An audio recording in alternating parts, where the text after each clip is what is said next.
Hello friends, daily sports Bangla YouTube চ্যানেলে আপনাদের আবার আমি স্বাগত জানাই। আবার নিয়ে চলে এলাম খেলার নতুন ভিডিও নিয়ে। ডায়মন্ড হারবার এফসির বিপক্ষে জয় ছিনিয়ে নিল ইস্টবেঙ্গল। এবারে রিলায়েন্স ফাউন্ডেশন ডেভেলপমেন্ট লিগে শুরুটা ভালো ছিল না ইস্টবেঙ্গল ফুটবল দলের। গত কয়েকদিন আগেই প্রথম ম্যাচ খেলতে হয়েছিল ময়দানের আরেক শক্তিশালী ফুটবল ক্লাব ইউনাইটেড স্পোর্টসের সঙ্গে। সম্পূর্ণ সময় শেষে একটি গোলের ব্যবধানে সেই ম্যাচে পরাজিত হতে হয়েছিল লাল হলুদকে। সেই ধাক্কা কাটিয়ে আজ ঘুরে দাঁড়ানোর লক্ষ্য ছিল ইস্টবেঙ্গলের। সেই মতো আজ দুপুরে কল্যাণী স্টেডিয়ামে ছিল লাল হলুদের দ্বিতীয় ম্যাচ। সম্পূর্ণ সময়ের শেষে 1-0 গোলের ব্যবধানে এই ম্যাচে জয় পেয়েছে ময়দানের এই প্রধান।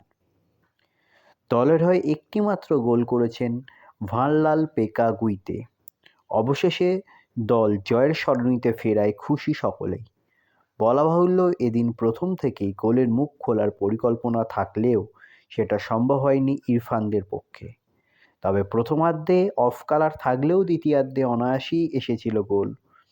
ম্যাচের প্রায় 59 মিনিটের মাথায় গোল করে দলকে এগিয়ে দিয়েছিলেন গুইতে। তারপর আরও বেশ কয়েকবার গোলের ব্যবধান বাড়ানোর সুযোগ ছিল ফুটবলারদের কাছে, কিন্তু সেটা সম্ভব হয়নি, যার ফলে শেষ পর্যন্ত একটি গোলই আসে জয়। অপরদিকে প্রথম ম্যাচে ভিক্টোরিয়া দলকে টেক্কা দিলেও এবারে লাল হলুদের কাছে আটকে যেতে হলো ডায়মন্ড হারবার এফসির যুব দলকে। বলা বাহুল্য, এদিন শুরু থেকে মাঠে উপস্থিত থাকতে দেখা গিয়েছিল ডায়মন্ড হারবার এফসি সিনিয়র দলের কোচ কিবু বিকুনাকে। প্রয়োজন মতো বেশ কিছু বিষয় নোটও করেন কাগজে। তবে ম্যাচের শেষের দিকে ব্যাপক উত্তেজনা দেখা দিয়েছিল মাঠের মধ্যে, যার ফলে পরিস্থিতি সামাল দিতে আসরে নামে পুলিশ বাহিনী। আসলে রেফারির সিদ্ধান্তেই অসন্তোষ প্রকাশ করতে দেখা গিয়েছিল ফুটবলারদের। আগামী 21শে জানুয়ারি ভিক্টোরিয়া স্পোর্টিং ক্লাবের বিপক্ষে টুর্নামেন্টের পরবর্তী ম্যাচ খেলতে নামবে লাল হলুদের ছোটরা।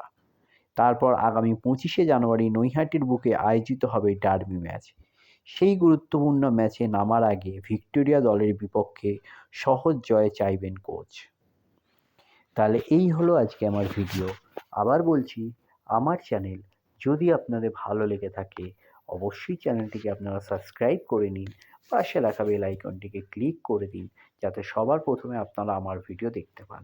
তাহলে আপনারা কি দেখলেন? আপনারা দেখলেন যে আন্ডার 14 যে ইউথ ডেভেলপমেন্ট লিগ, সেখানে কিন্তু ইস্টবেঙ্গল তারা হারিয়ে দিয়েছে ডায়মন্ড হারবার এফসিকে। তারপরে কিন্তু 25শে জানুয়ারি ইস্টবেঙ্গল খেলবে কিন্তু মোহনবাগানের এগেনস্টে নৈহাটি স্টেডিয়ামে। তাহলে আবার চলে আসছে সেই ডার্বি ম্যাচ। তাহলে ডার্বি ম্যাচে কে কে নৈহাটি যাবেন অবশ্যই কমেন্টে আমাকে জানাবেন। ধন্যবাদ।